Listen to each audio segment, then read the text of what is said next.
Hey, what's going on you guys? So in today's video, I am going to show you how do you check Facebook call log history. So this is going to be quick and easy, so let's start.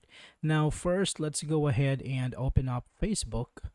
Now from here, tap on your messages in here, and it is going to actually take you to your messenger. So here there is no one place for you to check for your call history or call logs in Facebook.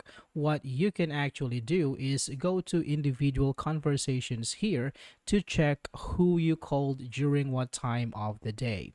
Now say for example here, let me tap on one of my contacts in here.